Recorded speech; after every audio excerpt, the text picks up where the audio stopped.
Today I wanted to chat. Usually I do I speak in conferences about what I do, the different projects and so on. But today I wanted to talk to you about one important thing that is the thing that let us deliver the great products that we are developing. So I think that really Bitfinex and ETHFinex and ETHFinex are, as a company, are like how can I describe it? But I feel sometimes like a child in a candy store, because you can play with a lot of technologies. You can pick anything you want, and we support innovation. We support testing. We support developers having fun with experimenting. So that's the really great things of us. So as is written here, we promote our developers to come up with ideas, to pick projects they like. We try to not be biased. So what I don't like, and I think that hard companies to deliver great products, is religion wars, internal and external. So we don't want our developers to be part of that. So that's why we are really big fans of Bitcoin, Ethereum, EOS, whatever. We just, if something can create value, interest for our users, we try to pursue it and create the best platform we can around it. So we try to promote the innovation. We are really willing to give back to our to the industry that we work in. Lot of things that we are building. So we are really big believers in open source, and we started in 2017, and this process is growing a lot. So we believe that open source is a good part of our entire infrastructure. Will first of all allow us to give back to the crypto community, and secondly, we will have the chance to expand our business and to let smaller business to link to us or create something completely independent, but that might also give us the opportunity to learn from the others, giving them already advanced and good developed tools. So we have an amazing team. I'm speaking for the development team, but that is true for all the rest of the company. So our motto that has been made up, well, is a Latin, so it was made by Latins, but I'm Italian as my CFO that came up with our motto. That means just one, but alive. So we got hacked in 2016, and no one in the team left. So everyone stayed together. We say, okay, we will fix this thing. We will make everyone whole, and we will be again the biggest change that we were before, or even better. So we are a really small team. So our competition varies from the small ones are like 350 employees till 1.2 thousand employees. I think that the overall headcount of the company is 90 people for Bitfinex, ETHFinex, ETHFinex. So really small. And the development team varies from, I would say, 18 core developers plus 2 or 3 that are basically we got some help from a couple of external companies or freelancers. So, but everything that you see in our platform infrastructure, DevOps, is just 18, 20 developers. We like that every single developer is come up with ideas, is going to come up with ideas, is working with the other developers to implement them, to maintain them, and we like that everyone basically start to look at each other code to make sure that it's stable, is scalable, is perfect, basically. Our team is fully distributed, so one thing that I, as the CTO, I don't like to spend too much is I want to code all my time, so I don't want to spend time in managing people. So I don't need to have them in the office. I want them to be anywhere they want, to have to where in the place they feel they want to live. They can live a better life. So our entire team is like covering 20 hours. We have people in almost every continent. Europe, we are covering Germany, Ukraine, Russia, Italy. Then we have people in Asia, North America, South America, and so on. So we just need people that are good talkers and team players. We want people that they just have fun and smile while they're working. And we want people that are able to deliver really quality code. Basically, comments in the code are discouraged because we want people that are writing amazing code and everyone can easily understand what they're doing, and so everything is scalable and maintainable in the company. And clearly they have passion. So a good thing in our company is that we kind of been research and development driven. So first, we find something that we like. We think how we can build things on top of it, and then we try to understand how we can make money on it. But first, we want to make sure that the product that we can develop is something that we are really keen in bringing it on and building. Otherwise, the end result cannot be really good. So we design and build most of aside few frameworks. Everything that we build is custom made and eventually open source. We believe that every time we start a new project, we usually try to find if there is some code that we can use, libraries that we can depend on. But aside few standard libraries, everything is built in-house. So for example, we build our microservices system internally. That is pretty cool. Few lines of code that allow us to scale our infrastructure. Now, everyone talks about microservices when you build infrastructures like big website or platforms, whatever. So Grenache is a good example because takes the idea of the BitTorrent network. So where people share files, but we repurpose that for microservices. So instead, one problem when you create really big infrastructure is that you end up in having thousands of services that need to talk to each other and they need to find each other. So you have like an internal network configuration that you need to spread out and so on. So we say, well, BitTorrent does that really well. So how we can leverage that idea? And now it's like Grenache is like you have the Lord of the Rings, the film, and someone is willing to download it from you. Is illegal, so don't do that at home. But then you start announcing that you have the Lord of the Rings to share on the network, and who wants that can basically use the lookup function of the BitTorrent network to find the IPs that have that particular file. So that is really simplified version of BitTorrent. So that's exactly the concept of Grenache. So I'm offering this a coffee service. Someone of you want a coffee, and he offered the same service as me. So basically, both we start announcing that we offer the coffee service, and then someone of you can query the network and get the list of people of IP addresses that offer the coffee service. And then, if you are working in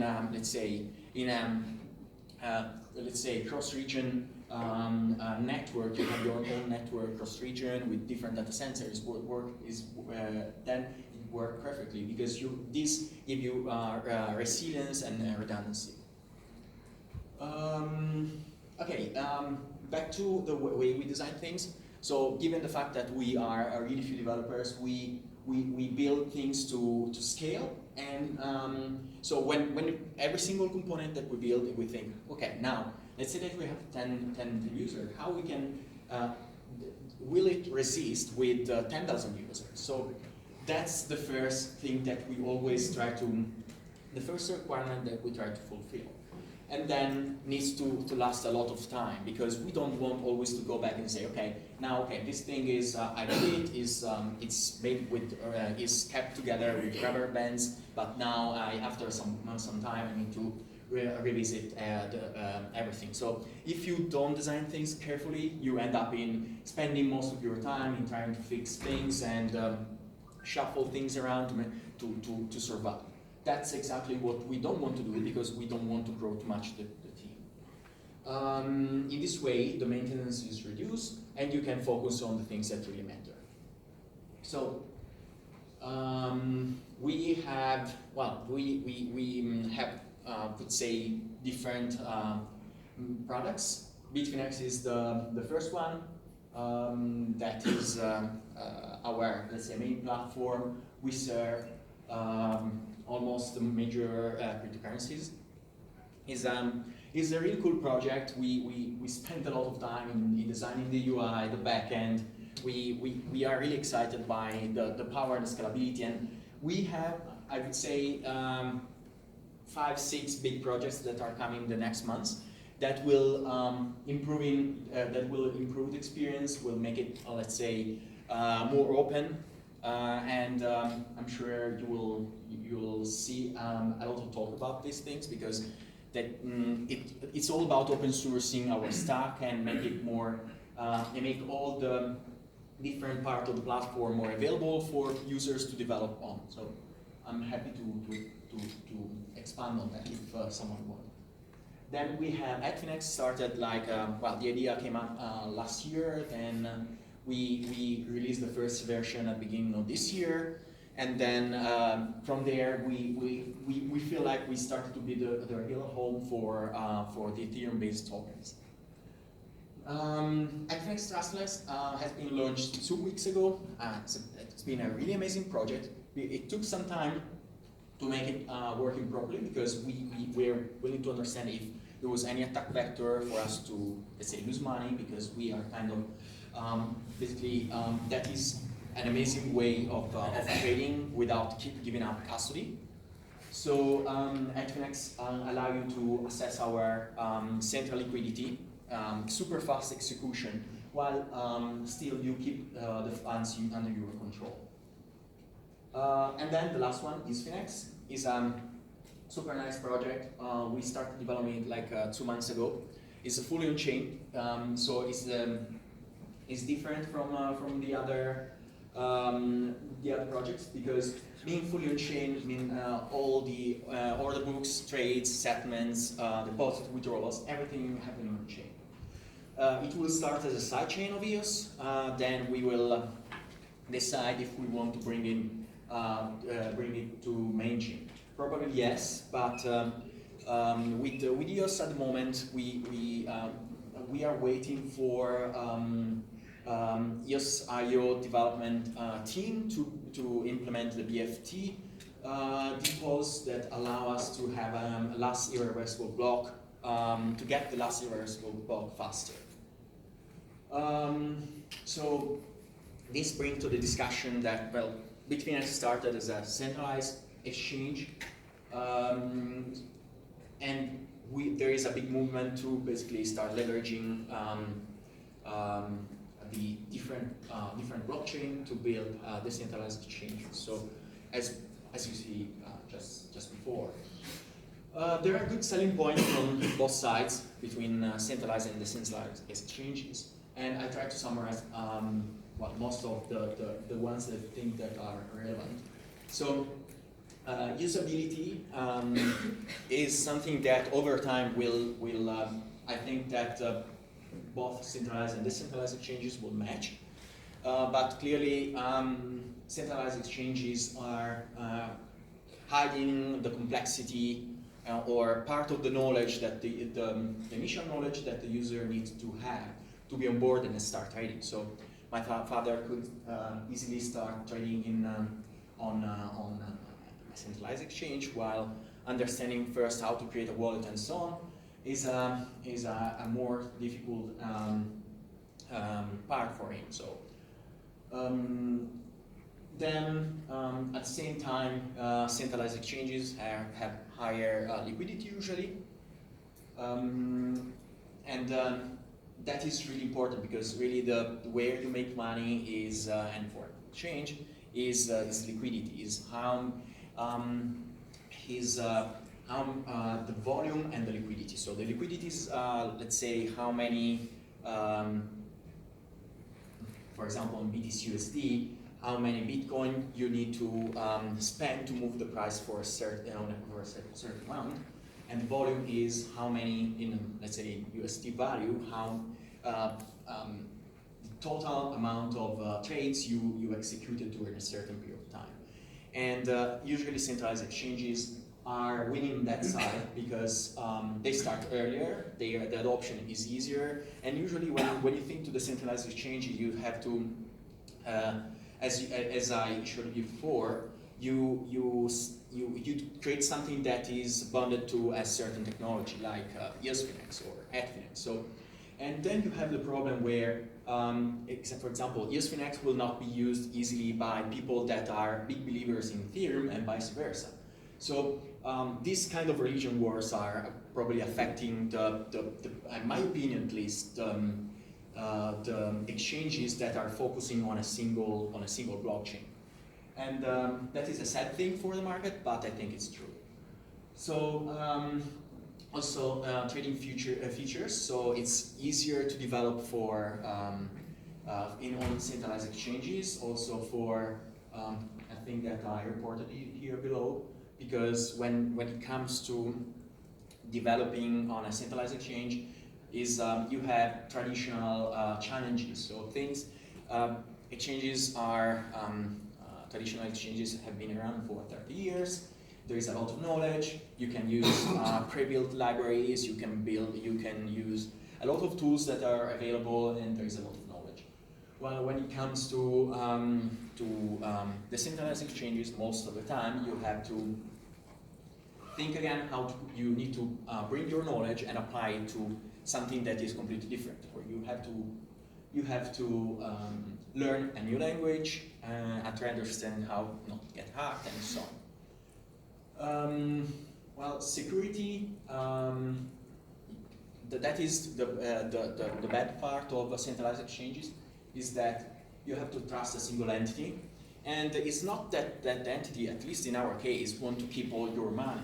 For if Bitfinex could offer the best trading platform, but not be liable to the customers for keeping their money, that would be great, because we want to focus on the best platform ever, in a trading platform ever. We don't want, in theory, we don't want to offer crypto custody. When we got hacked in 2016, only like 20 or 30% of the funds that were stolen were used in active positions. Everything else was crypto custody. We don't make money on holding user funds. So that's why I think that decentralized exchanges are really a good thing for both sides. The users can keep control of their funds, while at the same time exchanges are not less subject to attempts and so on. Also, another thing is that yes, it's easy to onboard a user on a centralized exchange, but at the same time, for the growth of this industry, it would be really nice if users could start to understand how things really work. So, pushing the user to the awareness of creating their wallets, securing the private keys, using hardware wallets, and so on is really important. So that's one of the things that we will try to push for in the next year. Then development, I already talked about it, and then transparency. So one other weak point of the centralized exchange is the fact that you you never know if the exchange will front run you, for example. So that's a problem, because you don't want to send an order and know that then someone in the exchange can place an order before you to basically take part of your profit. So at the same time, at the centralized exchanges, you have the problem that creating like more complex order types, like stop orders, stop limits, and at the same time being fully on-chain, fully transparent, might result in a problem, because you don't want people to see stop orders, just you want people to see limit orders. So that increase, I'm not saying that it's not possible, just that will increase the complexity of offering a lot of different trading tools. And then performance. So performance is, I put a question mark, because Bitfinex does scale to millions of orders per second. We are not reaching that level at the moment, but our matching engine does that, so can achieve that. On chain instead, you can now, I guess that the best shot is on Ethereum, for example, if you want a fully on-chain exchange, and you can do like 5,000 orders per second that still cannot be compared to the performance that is now achievable from on a centralized exchange. Well, that's it. So yeah, no. As you can see on our GitHub page, we have now 86 open projects. Every single project, every single functionality that we build result in a small project. So the tinier, the better, because it's more maintainable. Most of the projects are related to Grenache. So as I mentioned, Grenache is a microservices framework, and we built microservices to basically directly interact with Twilio, Slack, SendGrid, and a lot of other online services. So you can build a network of tools that can all work together to provide to your users a lot of services. So, thank you.